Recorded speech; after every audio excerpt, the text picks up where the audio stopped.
Je ne savais pas ce dans quoi je voulais me lancer, je n'avais pas d'idée, je savais juste que je voulais que ce soit avec une personne avec qui je monterais un projet, que je voulais pas être seule. Tout le sujet du bien-être, de la santé mentale, en fait, même de l'équilibre vie pro-vie perso, il va bien au-delà et il touche toutes les sphères sur lesquelles en plus l'entreprise, elle a, et c'est ça qu'on a découvert petit à petit, elle a des obligations légales. Ce que dit souvent mon associé Lucas, et il dit tout le temps, si tu as un projet, tu le testes avec 1 000 € ou tu le jettes. Je pense, et sans aucun tabou, avoir fait un bon burn-out l'été 2020. C'est aussi tout ce qui a été l'histoire de Ma Bonne Fée au final, mais j'ai su être accompagnée par les bonnes personnes au bon moment, c'est-à-dire un peu avant que ce soit trop tard. C'est que moi, quand je me suis lancée, on m'a dit c'est maintenant que tu dois tout donner, tu dois travailler 18 heures par jour et c'est comme ça et tu réussiras que si tu fais ça. Je pense que c'est faux. Et ne pas croire que c'est en s'acharnant des heures sur son projet que c'est ça qui va en faire la réussite. Bonjour, je suis Fatima, je vous souhaite la bienvenue sur le podcast de New Woman Boss, le podcast des femmes qui entreprennent. Aujourd'hui, je suis ravie d'accueillir Delphine Cochet, la cofondatrice de Ma Bonne Fée. Ma Bonne Fée est une solution qui accompagne les entreprises pour favoriser le bien-être des salariés. Après avoir gravi les échelons, Delphine, qui est passée de stagiaire à directrice générale d'une entreprise événementielle, décide après 2 grossesses consécutives de quitter son job pour prendre le temps de réfléchir à un futur projet de création d'entreprise. Alors elle n'a pas d'idée précise en tête, mais elle sait qu'elle ne veut pas entreprendre seule. Et après une simple recherche d'associés sur Internet, elle tombe rapidement sur Lucas, qui va devenir son partenaire dans l'entreprise qu'il vient de lancer, Ma Bonne Fée. À l'origine, le projet était d'accompagner les parents à leur retour de maternité, mais la solution va rapidement évoluer pour répondre à une demande de plus en plus nécessaire, celui du bien-être des salariés, de manière beaucoup plus large. Une solution qu'ils ont su développer seuls pendant la période de confinement. J'ai eu le plaisir d'échanger avec Delphine sur son parcours avant l'entrepreneuriat, son envie de créer son entreprise, comment son associé et elle ont créé un produit qui répond à la fois à la demande des salariés et aux impératifs des entreprises. Et nous avons parlé aussi du stress du salarié qui s'est amplifié depuis le confinement et du rôle de l'entreprise auprès de celui-ci.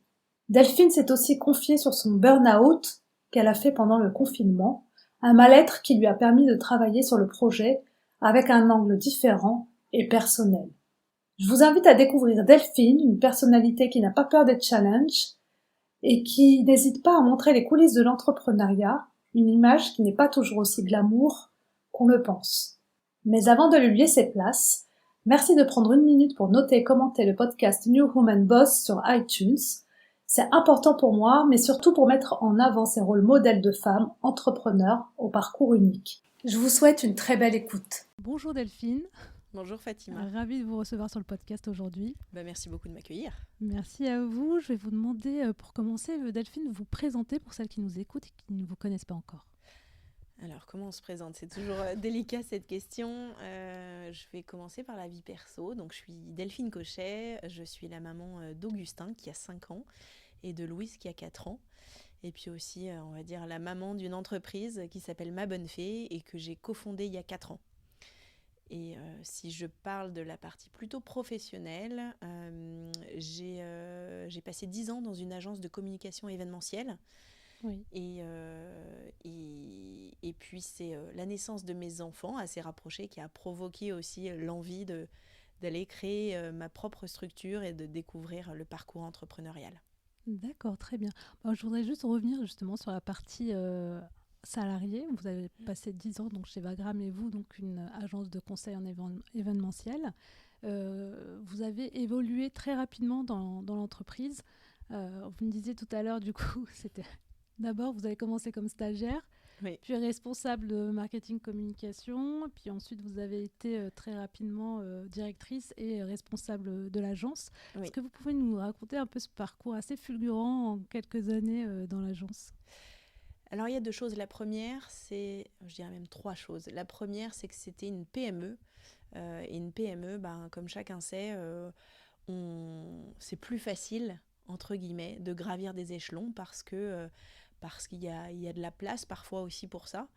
Et en particulier, c'est la deuxième chose, quand vous avez un dirigeant qui est très ouvert aux progressions en interne, qui est très ouvert aux pistes d'amélioration.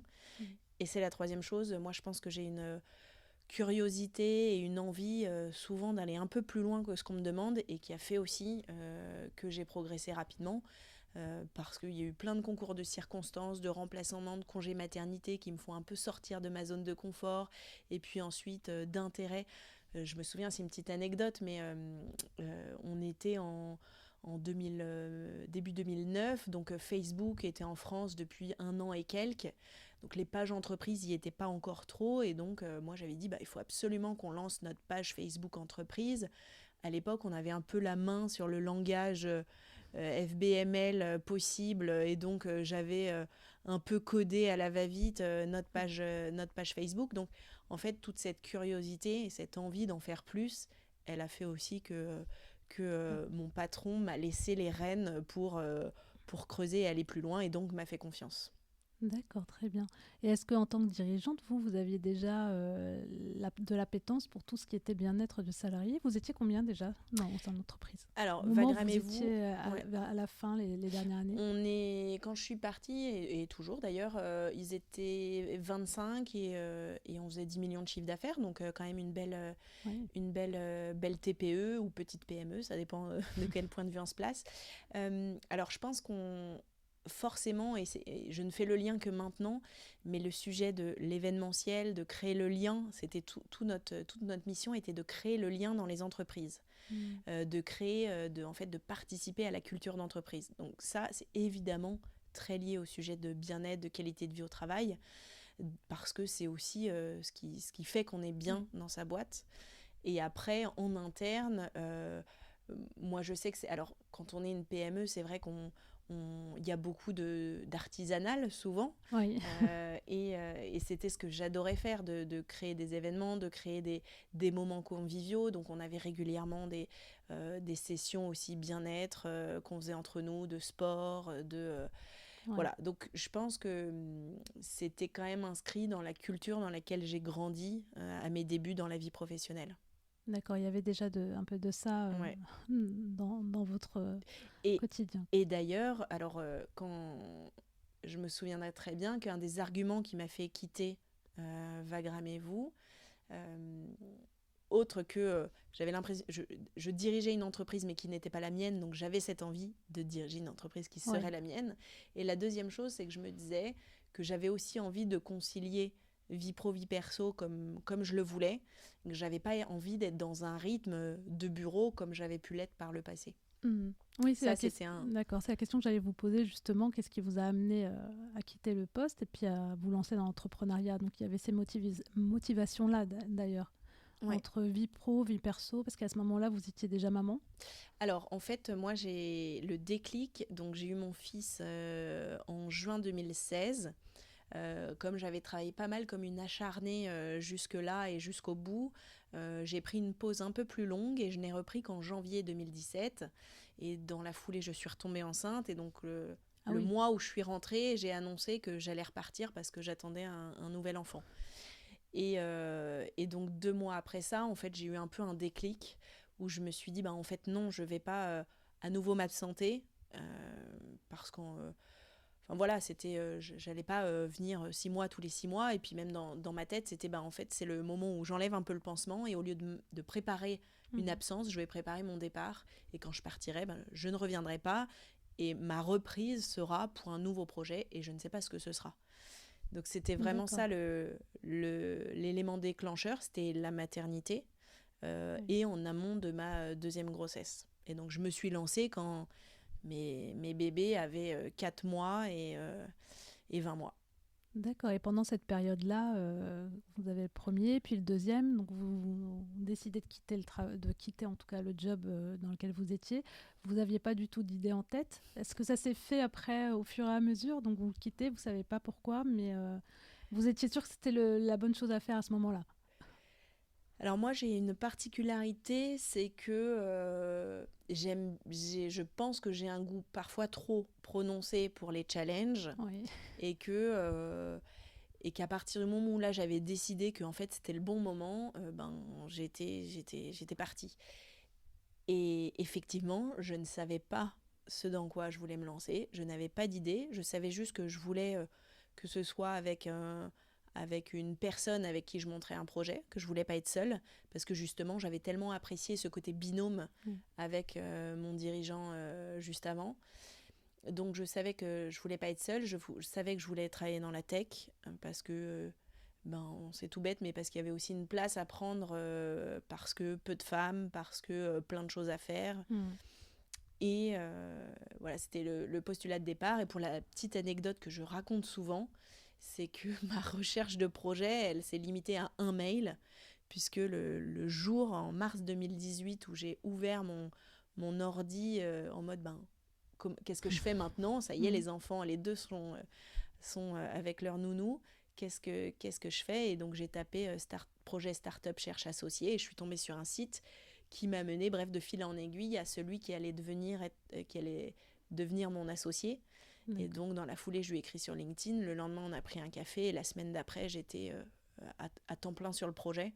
Ah oui, donc c'était rapide là. Voilà, exactement. Donc il y a pas eu beaucoup de laps de réflexion. J'ai pas eu ce moment. Alors, est-ce que je regrette ? Parfois oui, mais en même temps, je ne serais pas là où j'en suis non plus, donc on ne peut pas refaire l'histoire. Mais peut-être un conseil que je donnerais quand même, c'est aussi de prendre le temps de justement toute cette partie réseau, se renseigner, ça veut dire quoi aussi l'entrepreneuriat, etc. Ça, je ne l'ai pas du tout fait. Je me suis lancée en mode je ne sais pas nager et je vais dans le grand bain, quoi. Oui, d'accord. Ça va, vous êtes bien débrouillé. Je fais la nage du petit chien, là. Mais cet associé, quand vous le rencontrez, vous savez déjà pourquoi, pour faire quoi ensemble ? Il avait un projet déjà, lui, en tête ? Ouais, en fait, alors là, si on parle un petit peu de Ma Bonne Fée, il avait lancé 3-4 mois avant un site en mode test de Ma Bonne Fée. Et alors, comme on a fait un pivot, je vais vous dire ce que c'était à l'origine Ma Bonne Fée, puis je vous dirai après ce que c'est aujourd'hui. À l'origine de Ma Bonne Fée, on a créé un réseau de nurses de nuit, donc pour accompagner les salariés... pas les salariés, les parents, pardon, à la sortie de la maternité, pour retrouver un peu la sécurité de la maternité, mais au domicile. Et donc lui avait commencé à créer un réseau, avait eu de la publicité, enfin pas de la publicité, mais un reportage notamment à la maison des maternelles. Comme moi j'étais en congé maternité, j'avais vu passer Ma Bonne Fée. Et j'avais même testé, puisque avec mes 2 petits et mon mari qui partait en déplacement, j'étais un peu crevée. Et donc mes beaux-parents nous avaient financé 2 nuits. Donc j'avais testé Ma Bonne Fée. Et en fait, quand j'ai ouvert ce site internet, lui venait de publier une annonce parce qu'il se disait, il y a quelque chose qui prend, il y a quelque chose à faire, mais je ne veux pas me lancer seule. D'accord. Donc c'est pour ça que j'ai réagi sur le projet. Puis si je fais juste le grand écart pour expliquer ce que c'est aujourd'hui Ma Bonne Fée, comme ça vous verrez un peu. Donc aujourd'hui, on n'est plus du tout en direct B2C client. On vend aux entreprises une solution RH pour accompagner justement les collaborateurs dans leur équilibre vie pro-vie perso, que ce soit sur les sujets justement de parentalité, santé mentale, donc équilibre bien-être physique et mental, et puis tous les sujets aussi liés à la diversité et inclusion, donc les situations de maladie, de handicap, etc. dans l'entreprise. Donc on a fait... D'accord, vous avez fait un pivot, vous êtes passé du B2C au B2B. Exactement. Pourquoi ? Parce qu'il y avait un marché, les entreprises en avaient besoin à ce moment-là, j'imagine. Parce qu'effectivement, ce pivot, on l'avait déjà en tête juste avant le confinement, et il a été exacerbé avec le confinement, où on s'est dit, de toute façon, on voulait proposer cette solution aux équipes RH, et on s'est dit, le confinement, c'est l'occasion pour sortir un produit, une solution concrète qu'ils peuvent déployer auprès de leurs salariés, et puis on verra bien, on va voir à la sortie de tout ça, est-ce que ce type de dépense, ça passe ou ça casse, et donc notre boîte, ça passe ou ça casse. Et je touche du bois, mais pour l'instant ça passe, puisque justement c'est là où on a eu à la sortie du premier confinement nos premiers clients, donc c'était il y a 2 ans, qui nous ont fait confiance pour accompagner leurs salariés. D'accord, donc au moment où vous faites le pivot, arrive la crise sanitaire presque en même temps. Exactement. Alors qu'est-ce que vous vous dites à ce moment-là ? Très honnêtement, le confinement a été extrêmement difficile, Oui. à la fois à titre personnel et professionnel. À titre personnel, parce que comme beaucoup de monde, on s'est retrouvés entre quatre murs avec les enfants. mon mari et mes deux enfants qui avaient donc 2 et 3 ans. Donc qui était complètement dépendant et complètement ingérable à ces âges-là. Mon mari, il a eu un audit de ses 2 dernières années de mission qui était lancé en avril, donc au bout d'un mois, et donc il était un peu stressé. Et moi, il y avait tout cet enjeu aussi de... En fait, là, c'est le moment où tout se joue presque. Alors, en vrai, tout se joue tous les jours, mais ça se joue là, il faut qu'on arrive à avoir une proposition de valeur, sinon tout va s'arrêter.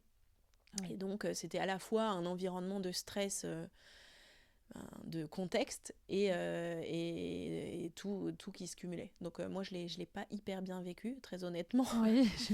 Et pourtant, on n'a jamais été aussi presque actif, aussi engagé dans plein de projets avec Ma Bonne Fée. On a levé des fonds pour financer de l'aide au personnel soignant pour la garde d'enfants. Voilà, on a participé à l'initiative Protège ton soignant, etc. Donc on a été... Et puis on a sorti toute notre nouvelle offre, donc on était au taquet. Justement, est-ce que vous avez senti un peu qu'il y avait une opportunité pendant cette crise, quelque part, pour Ma Bonne Fée, parce qu'il y avait tellement de choses qui se jouaient autour du bien-être des salariés à ce moment-là? En fait, le premier curseur, ça a été la parentalité. Parce que déjà, c'était notre expertise historique.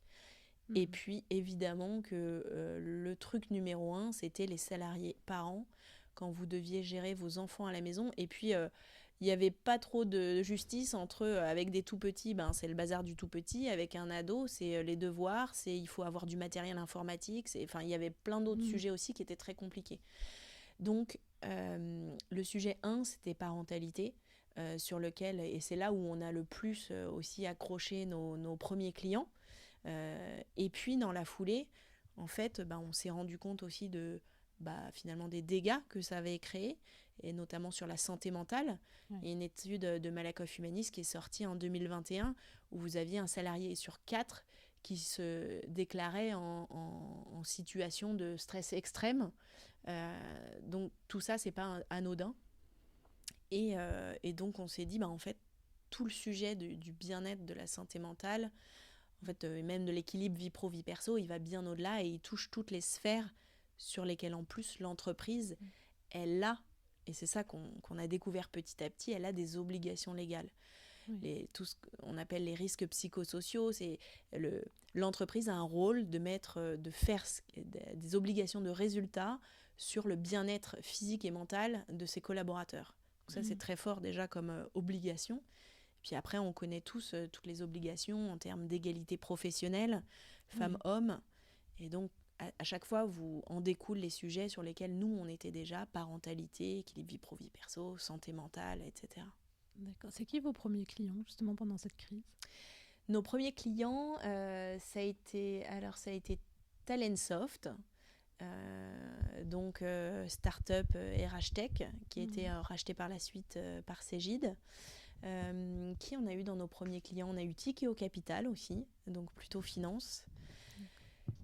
Les tout premiers, les early adopters, et puis après, assez rapidement, on a eu le groupe Crédit Coopératif qui nous a rejoints. On a eu pas mal de boîtes dans la tech. Donc on a eu Scality, on a eu Itch, on a eu Meilleurs Agents. Voilà, qui sont venus nous voir, et beaucoup de boîtes de conseil aussi. Et quand ils viennent vous voir, ils viennent vous voir sur des sujets, des besoins particuliers autour du salarié. C'est quoi les sujets qui reviennent le plus souvent, les problématiques qu'ils ont le plus, en fait? Alors, nous, le premier sujet, comme je disais, c'était aussi lié à notre expertise historique, c'était autour de la parentalité, exactement.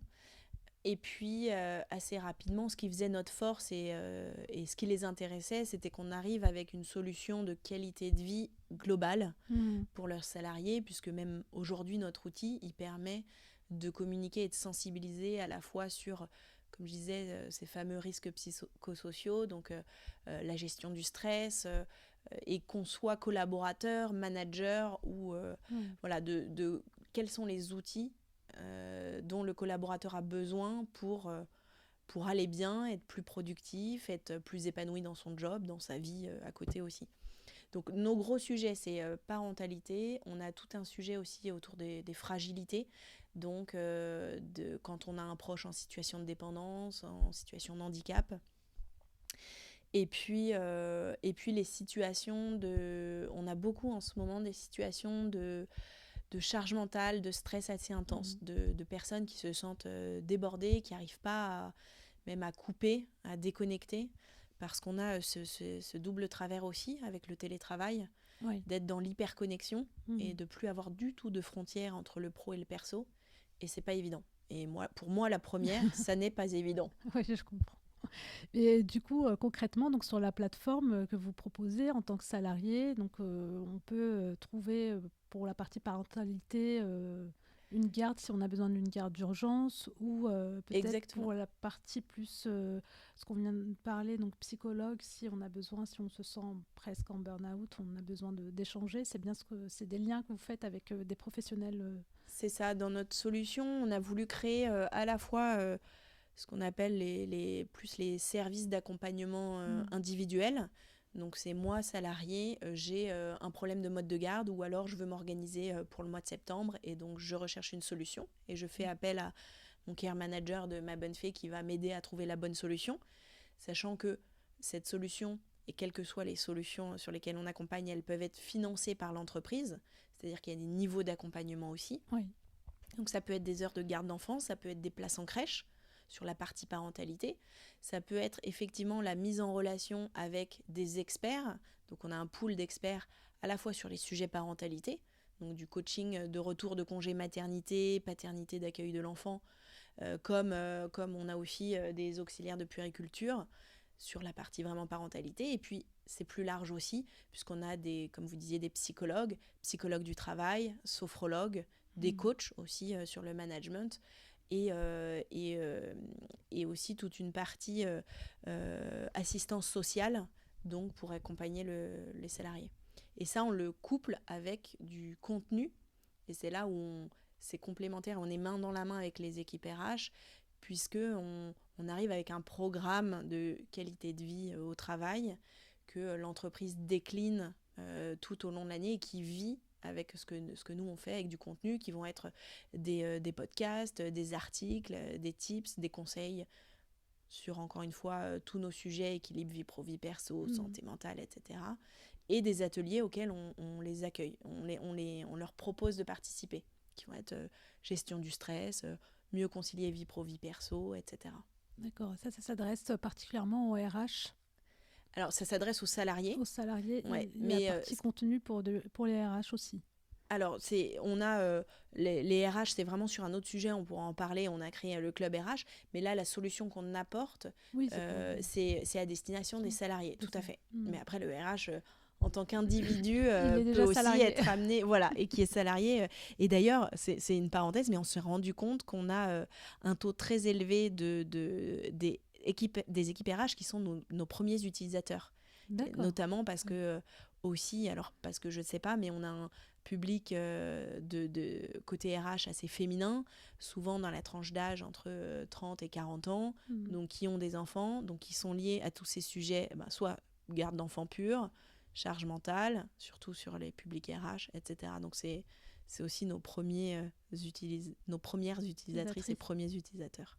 D'accord.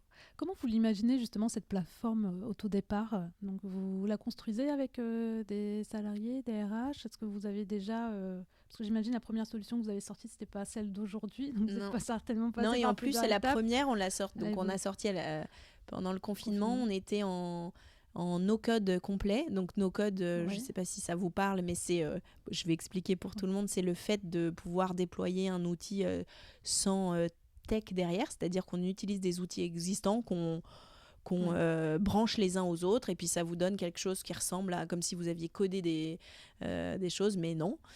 Donc ça, on l'a fait en no-code, et on est effectivement, en fait, on est allé interviewer beaucoup de RH sur leurs attentes. Et donc ça, c'est aussi ce qui a construit notre offre. Et la partie utilisateur, en fait, on est aussi mené par sur quoi ils nous sollicitent, et donc on va plus mettre le paquet sur les choses sur lesquelles ils nous sollicitent.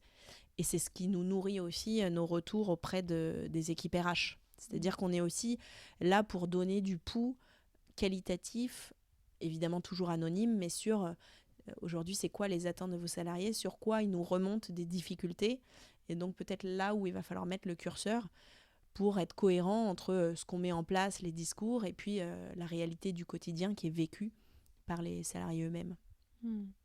Donc en no-code, donc, ça veut dire que vous avez travaillé, vous avez tout fait tous les deux en fait. Donc, Oui, surtout mon associé, c'est lui C'est le lui qui génie fait. créatif comme je l'appelle. D'accord.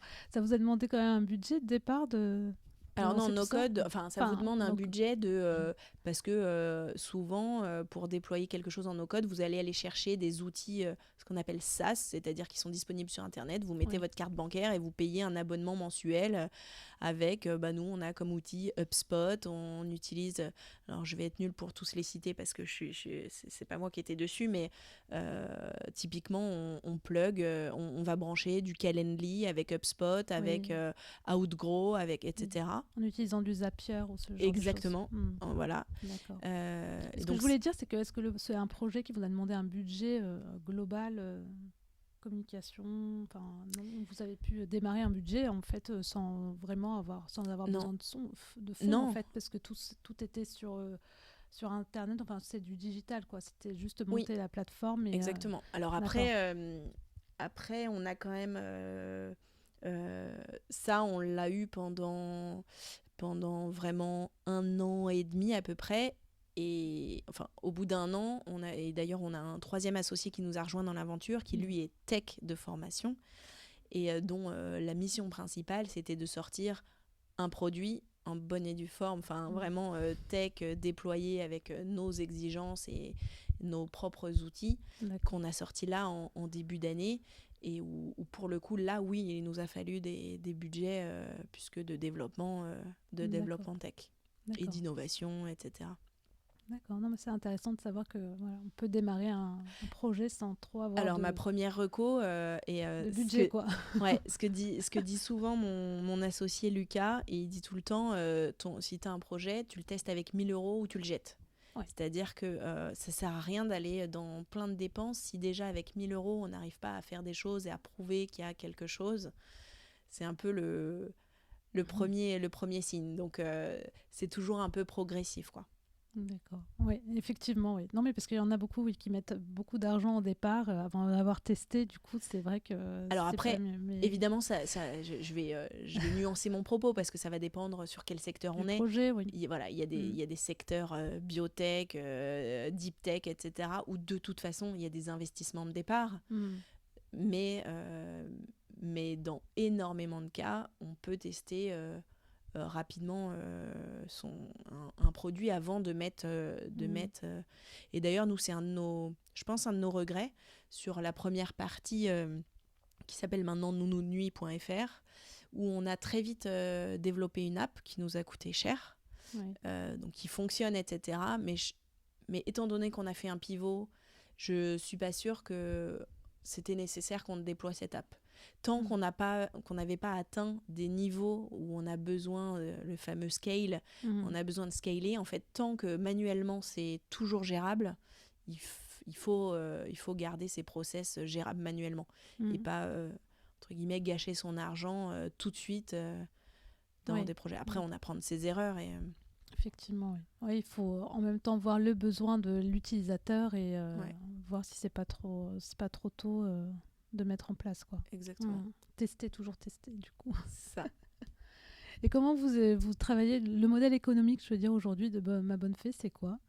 Alors nous, on a un modèle hybride, puisqu'on a une partie, le fameux modèle SaaS B2B, c'est-à-dire que les entreprises payent un abonnement récurrent, mensuel, annuel, elles payent un abonnement récurrent pour avoir accès à notre app, notre plateforme web, sur lequel elles ont le contenu, tout le programme QVT, le Care Manager, les services de base qui sont associés. Et puis ensuite, il y a la partie qu'on appelle plus upsell, donc vente additionnelle, où on va vendre par exemple les accès aux experts. on va vendre des heures de garde à domicile, garde d'enfants, on va vendre des places en crèche, on va vendre des formations spécifiques sur les stéréotypes, les biais. Là, par exemple, on a eu avec plusieurs entreprises, on les a accompagnés sur des formations sur les sujets d'égalité professionnelle femmes-hommes. Donc ça, c'est plus du complément additionnel où il y a une partie plus service au final. Donc on a ce modèle hybride entre tech et service. Et service, ouais. Oui. Et un modèle, d'ailleurs, tout à l'heure on en parlait, donc un modèle service auprès des RH. Donc, parce que c'est une cible un peu spécifique pour vous, parce que vous leur fournissez des informations. Il y a le club des RH, c'est ce que vous disiez tout à l'heure. Alors oui, en fait, ça fait partie de toute notre stratégie marketing. C'est-à-dire que on voulait, comme on parle à des RH toute la journée, on voulait aussi leur parler entre guillemets de manière désintéressée.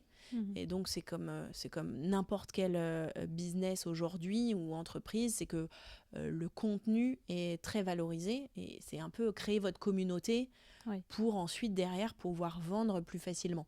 Donc le principe de départ, c'était de créer une communauté RH dans laquelle on fait des partages de bonnes pratiques, où on produit du contenu. Donc on a déployé un podcast, on a des webinars mensuels, on produit des livres blancs pour sensibiliser sur nos sujets qui sont encore une fois autour de l'égalité femmes-hommes, autour de l'inclusion, du handicap, autour de la santé mentale.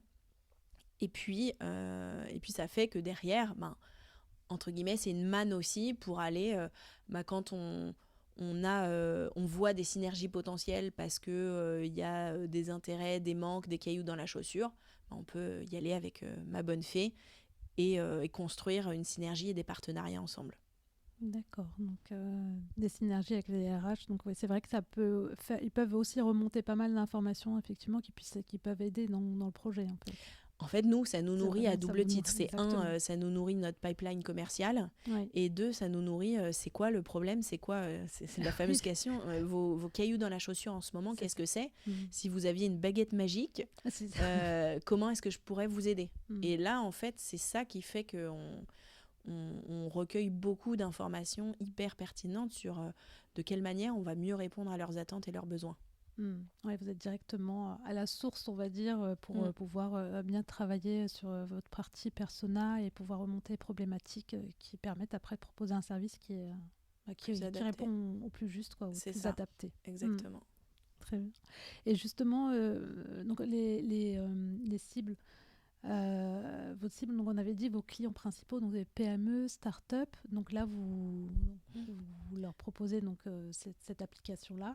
Oui. Donc c'est une application, les salariés ensuite y accèdent directement, ils accèdent aux différents services dont on a parlé. Oui.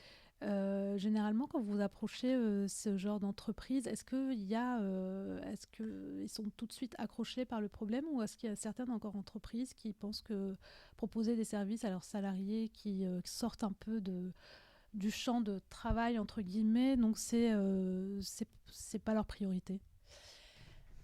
Alors, très honnêtement, en général, ceux qui nous parlent ont déjà une sensibilité sur le sujet, sont déjà convaincus. En revanche, ce qu'on voit souvent, c'est les équipes RH sont convaincues, mais ont tout un travail de sensibilisation auprès des dirigeants et dirigeantes à mener. Donc ça, oui, ça peut être une réalité où moi, j'entends des discours, moi, je sais qu'il faut faire ça, mais en fait, les équipes dirigeantes, elles me demandent un ROI. Et je n'arrive pas à leur donner un ROI de but en blanc, quoi. C'est sûr que c'est très difficile à mesurer sur les sujets de l'impact de la qualité de vie au travail sur votre productivité, sur la diminution de l'absentéisme. Évidemment qu'on peut tous sortir plein de chiffres marketing et j'en ai plein en tête, mais dans la réalité, c'est très compliqué à démontrer et ça part plutôt d'engagements sociétaux et, encore une fois, d'obligations de toute façon légales qui existent. Et après, pour reprendre votre question sur ceux qui viennent nous voir, je vois quand même qu'on reste sur un marché encore en évangélisation. C'est pas complètement clair, c'est-à-dire qu'il y a encore ce sujet de, voilà, je suis en train de construire ma politique parentalité, soutien aux salariés, surtout sur les entreprises en forte croissance. Donc la PME ou start-up qui grandit vite, qui passe ce fameux cap de plusieurs centaines de salariés, donc qui se pose sur tous ces sujets et qui a besoin aussi de conseils et d'accompagnement sur la manière de... Par où je commence, comment je l'aborde, c'est quoi mes priorités. J'ai quelques salariés par an, mais aujourd'hui j'en ai pas beaucoup. Mais comme je vais recruter des seniors, demain j'en aurai plus. Et donc c'est quoi mes priorités. Et en fait, là où nous on arrive avec une proposition de valeur différenciante, c'est qu'on leur dit il n'y a pas forcément à décider, puisque de toute façon vous devez en parallèle mener plusieurs types d'actions.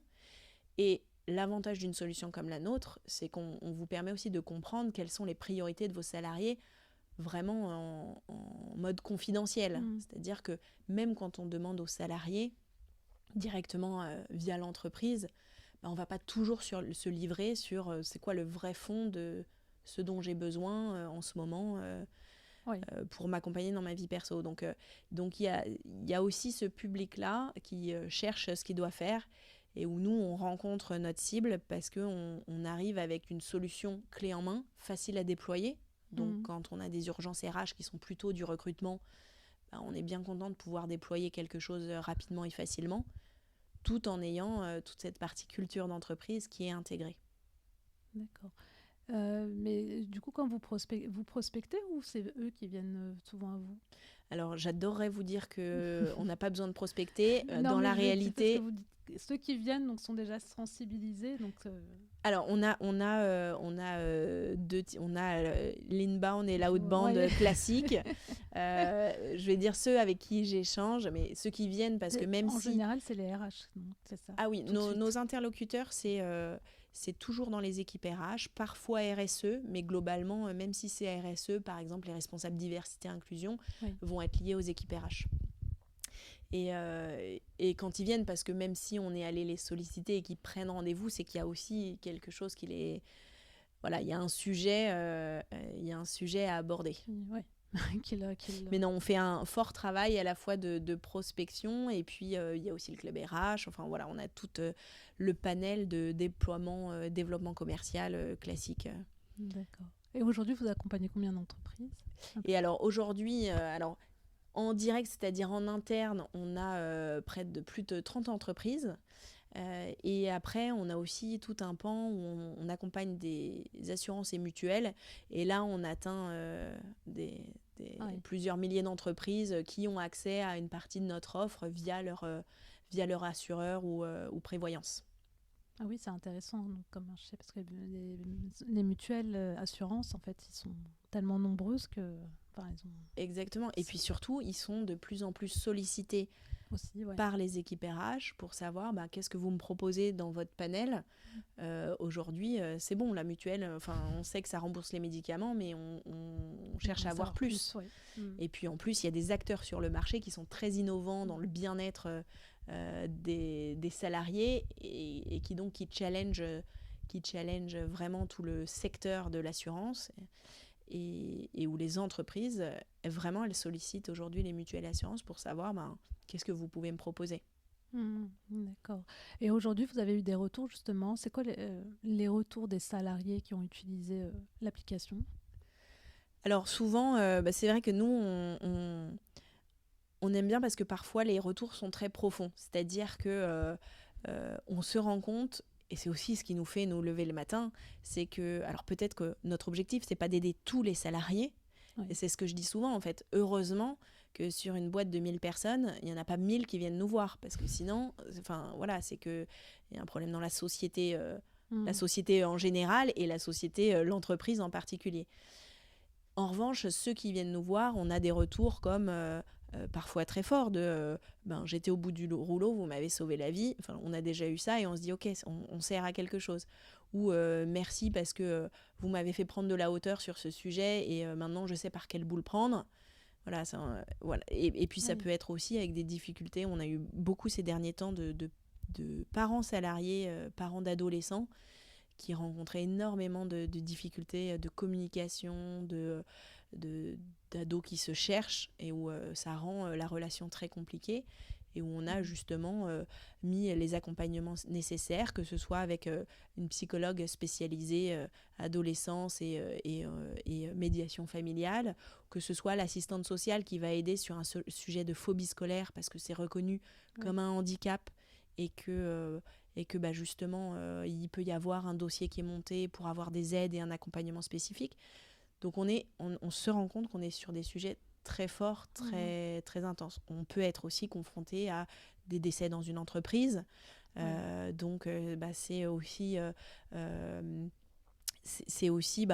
toute la partie accompagnement des équipes. Donc voilà ce qu'on... Oui, c'est un accompagnement vraiment global sur le bien-être du salarié. Quand il se pose ces questions-là, il sait au moins vers quoi se tourner, en fait. Exactement. Donc, vers quoi et vers qui. C'est ça. Très bien. Et aujourd'hui, il y a quand même pas mal, il y a quelques entreprises aussi qui se positionnent sur ce bien-être parce que c'est un enjeu aujourd'hui pour les entreprises. C'est un enjeu sociétal, le bien-être des salariés, sachant que les entreprises ont quand même pas mal de pression, surtout depuis la crise. Il y a entre le bien-être, l'environnement, l'environnement écologie, l'égalité femmes-hommes, le bien-être des salariés.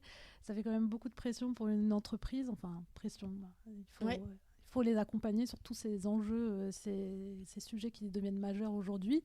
Et il y a aussi d'autres sociétés, d'entreprises qui se positionnent sur ces thématiques-là. Comment vous faites la différence ? Alors vous avez raison, il y a eu tout un boom autour des sujets même de la santé mentale par exemple. Il y a eu beaucoup de nouvelles structures qui se sont lancées, la qualité de vie au travail aussi, la parentalité énormément. Alors la première chose, c'est que c'est très bon signe. Ça veut dire que c'est un marché en ébullition, qu'il y a des places à prendre et qu'en plus, plus on est de fous, plus aussi on arrive à évangéliser ce marché et à avancer. Donc ça, c'est la première chose.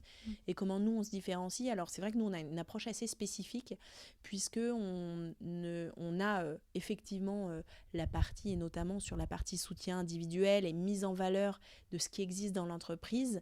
On ne se limite pas à ce qui est apporté par Ma Bonne Fée. C'est-à-dire que notre outil permet aussi de valoriser ce qui existe déjà dans l'entreprise, que ce soit en interne ou en externe. Je vais vous donner des exemples très concrets.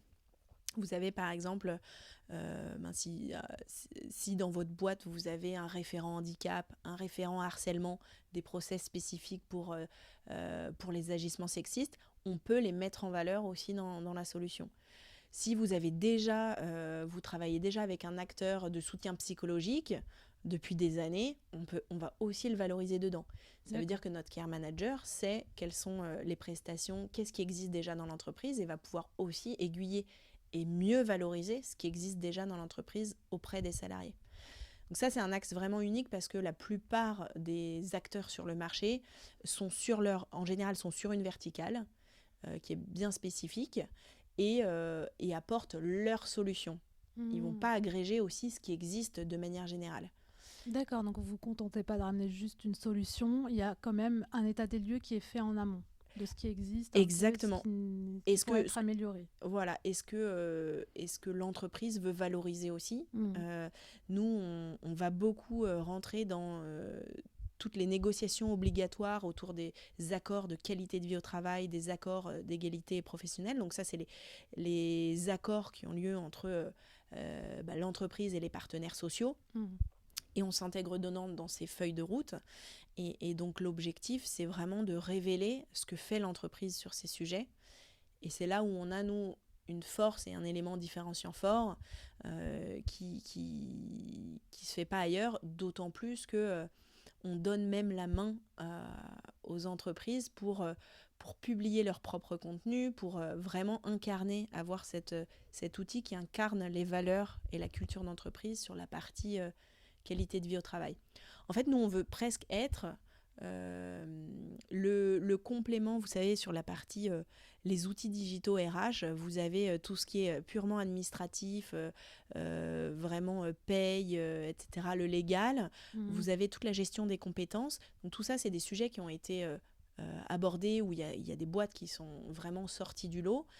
Et puis, vous avez ce secteur complémentaire plutôt donc compensation and benefits, donc les avantages aux salariés, où vous avez certaines boîtes vraiment sur la partie ticket resto, etc. Et puis vous avez pas ce dernier, mais un de ces autres pans qui, moi je trouve, n'a pas encore été exploité à sa juste valeur et où là on veut se faire une place, c'est toute la politique RH qualité de vie au travail qui en fait au final est le parcours global du collaborateur dans l'entreprise. Oui, je vois très bien. Donc c'est vraiment un sujet d'un équilibre, on va dire, entre vie professionnelle et vie personnelle pour les salariés en entreprise. Donc c'est vraiment les accompagner sur toutes ces thématiques-là. Ouais. Donc c'est votre différence. Et puis il y a aussi donc la parentalité, parce que vous êtes quand même, c'est l'ADN, on va dire, de Ma Bonne Fée, quoi. Ça, effectivement, c'est l'ADN de départ. On essaye justement alors pas de s'en défaire parce que c'est une de nos expertises fortes, mais justement de montrer en quoi le fait d'avoir cette expertise et sur le sujet de l'équilibre vie pro, vie perso, qui déteint sur tous les autres sujets, on a cette légitimité à être plus large et puis d'autant plus avec l'outil qu'on a déployé qui est lui plus large pour en quelque sorte mettre à disposition du salarié lui dire qu'il ait la politique de qualité de vie au travail de son entreprise en 3 clics, quoi. D'accord, vraiment sur tous les sujets, les accompagner. Très bien. Et vous me disiez tout à l'heure qu'il y a un nouvel associé qui vous rejoint. Là, j'imagine que comme ça, quand même, ça grossit, c'est de la croissance. Est-ce que vous avez aujourd'hui l'intention d'aller chercher peut-être des investisseurs, de financer le fameux sujet de la levée de fonds. Alors oui, c'est-à-dire qu'on a déjà fait, ce qu'on appelle un bridge. On a des business angels qui ont rejoint l'aventure et qui sont à notre board depuis fin d'année dernière. D'accord. Et donc, la fin de la levée de fonds aura lieu d'ici la fin d'année 2022. Donc, alors, c'est pas forcément un passage obligé, mais nous, on a à la fois des besoins de recrutement et de déploiement tech et d'amélioration tech qui font qu'on a besoin de plus investir que ce qu'on gagne aujourd'hui. Et on veut aussi, c'est tout l'enjeu, gagner ses parts de marché suffisamment tôt sur... on parlait tout à l'heure de la concurrence qui est assez vive. Donc c'est aussi, ça fait partie de notre ambition d'être un acteur de référence sur le marché européen pour la qualité de vie au travail. Donc pour matcher cette ambition, il y a la question de la levée de fonds, qui est très épineuse. C'est un sujet à part entière presque, qui est pas évident. Mais qui est pas évident, qui est nécessaire là, puisque comme vous le disiez, donc il commence à avoir des concurrents et c'est un sujet qui est en plein essor. Donc pour se placer vraiment dans les numéros 1 références sur le marché, donc c'est le moment, quoi. C'est ça. D'accord. Est-ce que vous pouvez me dire, Delphine, c'est quoi le moment le plus difficile dans toute cette aventure Ma Bonne Fée depuis que vous avez commencé? Très honnêtement, alors j'ai parlé tout à l'heure du confinement, et je pense que le moment plus difficile, ça a été, je dirais, la sortie du confinement, autour de été 2020. Parce que déjà, j'en ai parlé tout à l'heure, mais le confinement a été très difficile, moralement, physiquement. Je me levais à 6 heures du matin pour travailler jusqu'à ce que les enfants se réveillent, et puis je reprenais le soir une fois qu'ils étaient couchés, et je travaillais jusqu'à minuit, 2 heures du mat. Donc, en fait, et puis la journée, ça s'arrêtait jamais. Donc j'étais très fatiguée.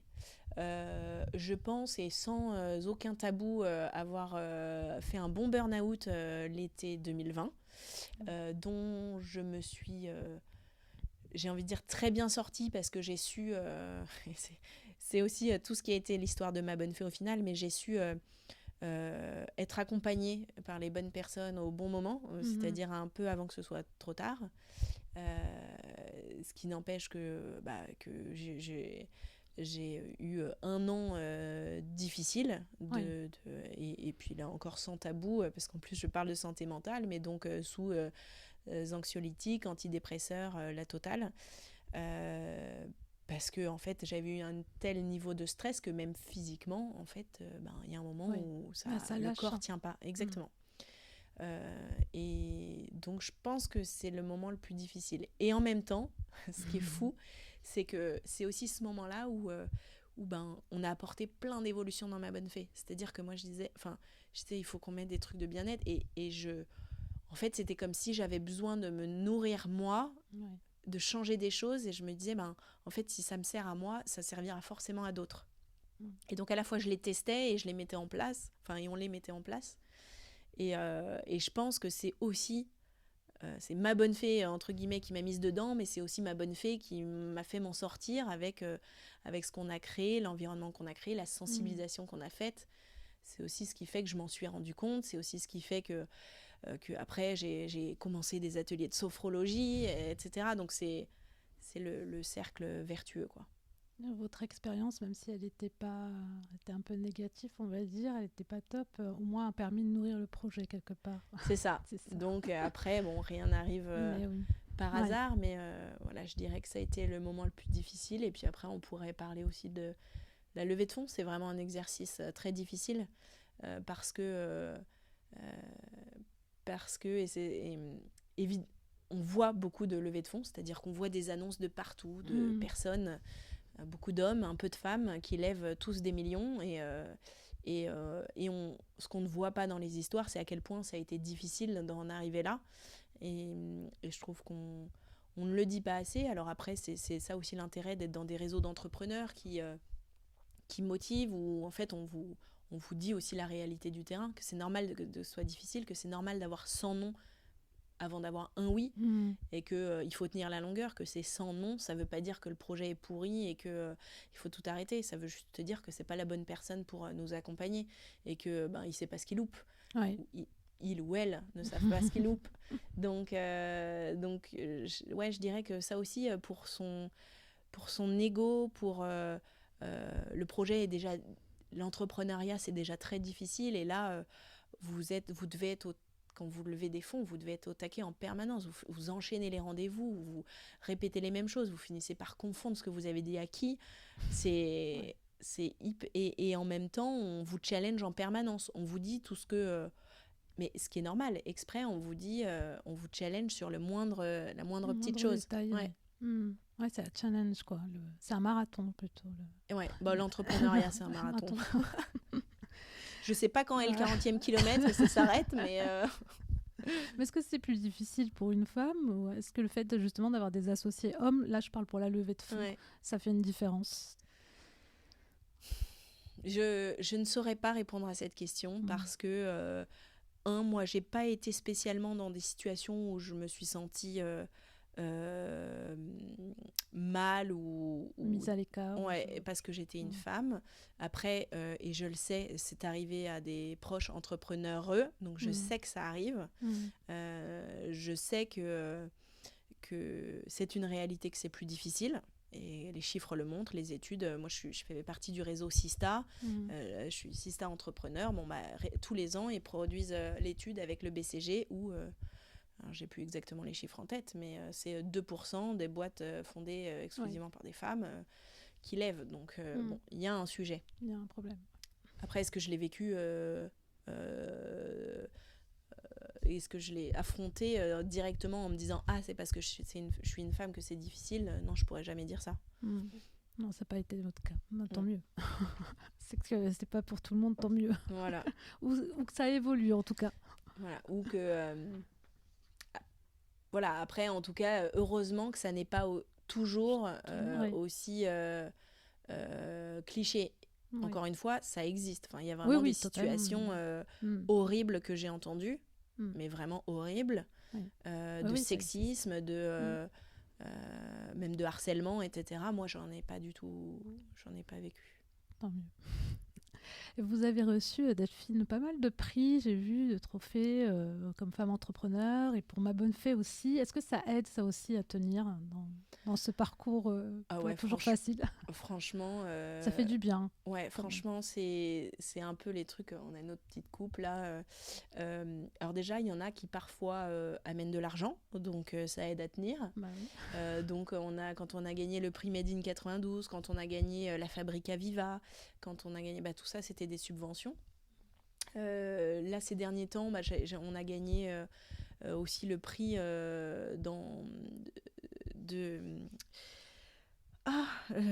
le prix du think tank Marie-Claire sur justement l'égalité professionnelle dans l'environnement professionnel, enfin l'égalité femmes-hommes dans l'environnement professionnel. Donc ça, pareil, avec Finale et à l'UNESCO, donc une belle visibilité aussi, et qui donne derrière aussi des potentiels clients. Voilà, donc ça participe. Après, c'est toujours, quand on est entrepreneur, c'est mesurer à quel moment les coûts-bénéfices, c'est-à-dire le temps que je vais mettre à remplir ce concours, à faire ce truc, versus qu'est-ce que ça va m'apporter. Et là-dessus, je suis devenue un peu plus strict, où il faut que ça mette très peu de temps, et puis que derrière, il y a un bénéfice visible, quoi. Oui, j'imagine, parce que c'est du temps aussi, quoi. Oui, c'est du temps. Mais c'est après une reconnaissance aussi quelque part. Mais oui, reconnaissance. En fait, et là bientôt je vais recevoir un prix, mais je ne sais pas si c'est encore officiel, mais au mois de mai, un autre prix, justement pour récompenser les engagements qu'on porte sur les sujets d'inclusion et de qualité de vie au travail. En fait, ce qui est sûr, c'est que souvent on a envie d'abandonner quand on est entrepreneur. C'est encore une fois, et je révèle pas de secret, c'est très dur. Et quand on a envie d'abandonner, il y a des petits trucs un peu paillettes qui font que ah oui, non, c'est vrai, en fait il y a pas que moi qui pense que c'est utile, il y a d'autres gens qui pensent que c'est utile. Ça veut pas dire que gagner un prix, on a tout gagné. Faut, encore une fois, c'est parfois un peu de paillettes et c'est tout. Mais ça aide le moral, ça rebooste énormément. Mais oui, j'ai reçu des entrepreneurs qui me disaient qu'il fallait prendre le temps de fêter les victoires, parce que c'est vrai qu'on regarde souvent ce qui ne va pas, et puis il faut prendre le temps de ces petites choses qui se passent bien pour se dire ça avance, quoi. Et moi, je pense que c'est une des pistes d'amélioration, c'est qu'on ne fête pas assez nos victoires. Exactement, c'est ça. On est tellement la tête dans le guidon que... Et ça, d'ailleurs, je faisais un point hier avec mes deux associés, où on se disait il faut qu'on fête plus nos victoires, même petites, parce que c'est ce qui fait que... en fait, que l'aventure est fun, quoi, et qu'on continue, parce qu'au-delà de ce qu'on porte et de pourquoi on le fait, que pour nous, ce soit aussi une fierté et un plaisir. Et clairement, parfois, on se dit mais pourquoi je me donne autant de mal, en fait. Pourquoi je me mets dans une situation où je gagne pas ma vie, où en fait je me prends que des noms, où je dois démontrer sans cesse l'intérêt. Et c'est vrai que ça, c'est les jours un peu dark, où on voit tout en noir. Et avoir un peu de reconnaissance, ça fait qu'on se dit non, en fait il y a quelque chose. Là, un des derniers exemples, alors c'est pas vraiment la partie prix concours, mais je commence à intervenir même auprès de médias. Donc là, certainement je vais intervenir sur des chroniques régulières chez BFM Business en tant qu'experte qualité de vie au travail. Ça, en fait, c'est aussi une reconnaissance de ce qu'on fait, et qui, en plus, moi, accessoirement, me change de mon quotidien où j'ai la tête dans le guidon à vendre ma solution, etc. Donc c'est agréable. Oui, ça nourrit autrement. Oui, exactement. Merci beaucoup, Delphine. Je vais poser les dernières questions que je pose à la fin de l'interview. C'est quoi vos prochains défis pour 2022 ? Alors, défi 2022, nous, c'est commercialisation à fond. Et puis, on a recruté pas mal ces derniers mois, puisqu'on est encore une petite équipe. En interne, on est 11, mais on a doublé en 2 mois. Donc, c'est aussi structurer l'équipe, trouver chacun sa place. Donc, les enjeux, c'est commercialisation, RH, et puis l'amélioration de notre produit tech. C'est vraiment ça, nos gros enjeux 2022. Je mettrai derrière la levée de fonds, mais en fait, si les 3 premiers vont bien, la levée de fonds, elle suit. D'accord. On souhaite. Quel conseil vous donneriez à une femme qui se lance dans l'entrepreneuriat et qui est maman ? Alors, une femme entrepreneur qui est maman... alors, je dirais pas que... Déjà, la première question, c'est quelle forme d'entrepreneuriat ? C'est-à-dire que de bien réfléchir à... c'est pas la même chose de se lancer comme consultant, freelance, ou de lancer une boîte où on va vouloir structurer, recruter une équipe, lever des fonds ou pas. Mais donc déjà, c'est de se poser la question, qu'est-ce que je recherche, qu'est-ce que je veux. Quelle forme ça doit prendre, c'est quoi mon modèle de vie idéal. Et ensuite, alors c'est un peu le conseil que j'avais donné en préambule, mais c'est ne pas hésiter à aller rencontrer un maximum de personnes, de vraiment challenger son projet, d'en parler, de ne pas croire qu'il faut que ça reste secret parce que sinon on va nous le copier. Ben non, si on doit vous le copier, de toute façon on vous le copiera. Et puis la question c'est comment vous allez mener le projet et l'exécuter. Donc challenger à fond son projet, en parler à plein de monde, rencontrer plein de monde, vraiment prendre toutes les dimensions de ce que ça représente de se lancer,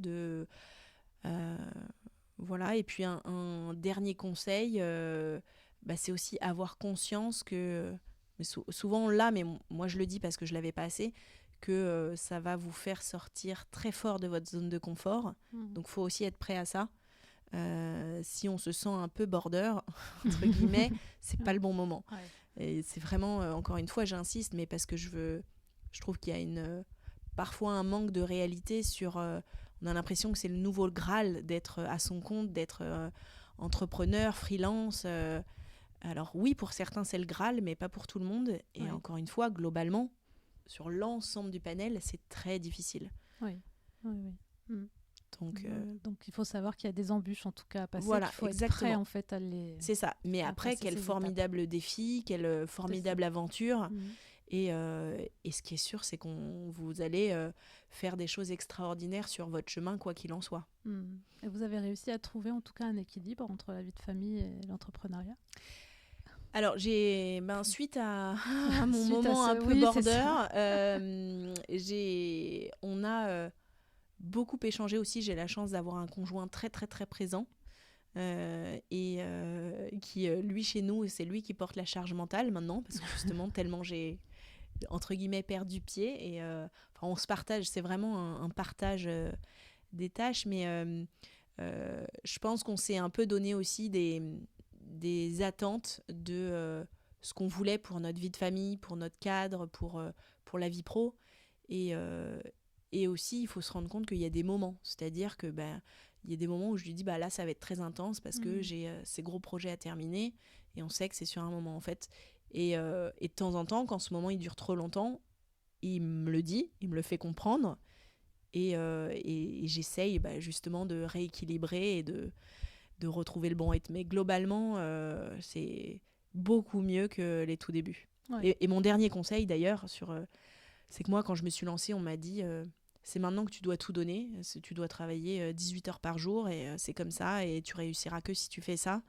Je pense que c'est faux et que ça c'est... Alors, encore une fois, c'est plutôt un gros risque d'être en permanence au taquet. Encore une fois, si c'est un marathon, on part pas en sprint dès le départ. Donc c'est un de mes conseils, c'est aussi de se ménager du temps pour soi, pour son environnement personnel et ne pas croire que c'est en s'acharnant des heures sur son projet que c'est ça qui va en faire la réussite. Est-ce qu'il y a une femme dans le paysage entrepreneurial qui vous inspire? Moi, j'ai plein d'inspirations qui sont plutôt, on va dire, mes réseaux d'amis entrepreneurs. Et je vais pas réussir à en citer juste une, je pense. Donc, je vais vous en citer plein en vrac. J'ai Amélie qui a fondé Doctumi. J'ai Aude qui a fondé Plume. J'ai Claire qui a fondé De Bon Goût. J'ai Marion qui a fondé Lycée Léon. J'ai Karine qui a fondé Testin Métier. J'en oublie certainement. Mais en fait, j'ai Solène aussi qui a fondé Soft Kids. En fait, c'est aussi ces réseaux et ces amis entrepreneurs qui souvent me boostent et me redonnent l'élan dont j'ai besoin. En fait, c'est bête à dire, mais c'est les seuls qui peuvent vraiment comprendre ce que je vis, avec qui je peux partager. En plus, souvent, on est dans plus ou moins des stades équivalents, parce qu'on a grandi ensemble. Ça fait un peu des promos d'entrepreneurs. C'est drôle. Et je trouve que... et je trouve que c'est hyper clé, encore une fois, de bien s'entourer. Et elles sont toutes à m'inspirer à leur manière, chacune. D'accord, donc un réseau d'entrepreneurs qui se connaissent depuis un moment, donc ça c'est pas mal aussi. Ça permet de bien se soutenir. Exactement. Est-ce que vous avez un livre, podcast ou documentaire que vous aimeriez nous recommander ? Alors podcast, évidemment, le podcast du Club RH, si vous avez des intérêts, si vous êtes RH. Dans le domaine de RH. Non, alors c'est marrant, ces derniers temps, alors, encore une fois, grâce à ma bonne fée, j'ai découvert toute la rubrique du développement personnel et j'ai notamment découvert les livres de Maud Ankawa que je recommande énormément. Alors après, quand en tout cas... je pense que moi je découvrais complètement et donc c'est une bonne entrée en matière qui est très romancée et qui fait prendre beaucoup de recul sur les choses et j'ai adoré. Elle a 2 livres qui sont Respire et Kilomètre Zéro. Kilomètre Zéro étant le premier et Respire le deuxième, et je trouve que je les ai lus à chaque fois en une soirée et c'était vraiment une grosse claque de prise de recul et de c'est quoi ce qui est important dans la vie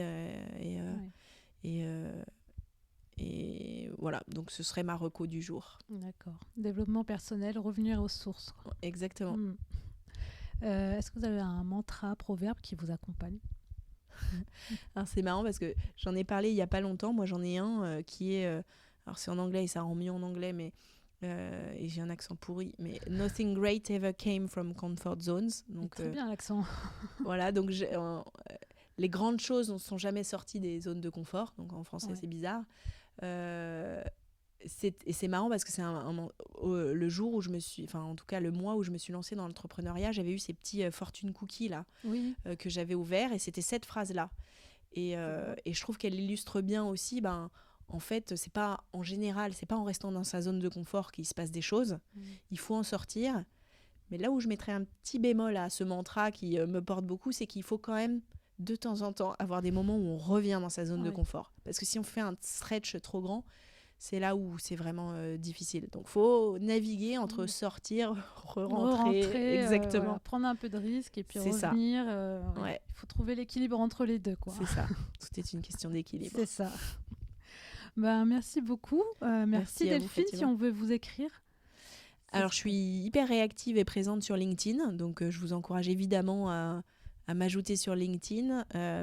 J'essaye d'allouer du temps à tous les entrepreneurs qui se lancent ou qui ont envie de discuter. Je vous avoue que je suis souvent beaucoup sollicitée, donc du coup, je réponds pas avec autant de réactivité que ce que j'aimerais, mais avec plaisir pour donner 2-3 conseils à ma modeste mesure. C'est toujours un plaisir. D'accord. Merci, en tout cas, c'est une très belle entreprise que j'ai découvert là, ma bonne fée. Merci avec un beaucoup. très beau message à faire passer, un très beau projet que vous portez là en tout cas. Merci Fatima. Et puis je vais vous laisser le mot de la fin. Merci de me donner cette opportunité d'en parler parce que de prise de hauteur, de retracer un peu tout parce que finalement j'ai parlé de ces 4 dernières années, de ce qui m'anime. Encore une fois, puisqu'on parle d'entrepreneuriat, c'est pas un long fleuve tranquille. Mais comme je disais, quelle aventure extraordinaire, je vis des choses que j'aurais jamais vécues sinon. Et puis, encore une fois, tout est une question d'équilibre. Donc, trouvez le vôtre. Merci. Très beau mot de la fin. Merci Fatima. Merci beaucoup. Vous êtes encore là ? Ne partez pas. Si vous avez écouté l'épisode jusqu'au bout, c'est que l'interview vous a forcément plu. Sachez, en tant qu'auditeur, que vous avez un rôle important à jouer. Vous pouvez faire en sorte que le podcast continue et s'améliore. Mais pour cela, j'ai besoin de votre aide. Et pour ce faire, rien de plus simple. Il vous suffit de prendre une toute petite minute pour noter et commenter l'épisode sur iTunes. C'est vraiment pas grand-chose, mais c'est tellement important pour moi. Je vous invite aussi à vous abonner à la newsletter sur le site de newwomanboss.fr pour rester au courant des derniers épisodes et sachez que je suis à votre disposition pour échanger. Vous pouvez me retrouver sur Instagram ou sur LinkedIn. Merci encore d'avoir écouté l'épisode jusqu'au bout et je vous donne rendez-vous la semaine prochaine avec une nouvelle invitée. Très belle semaine à vous!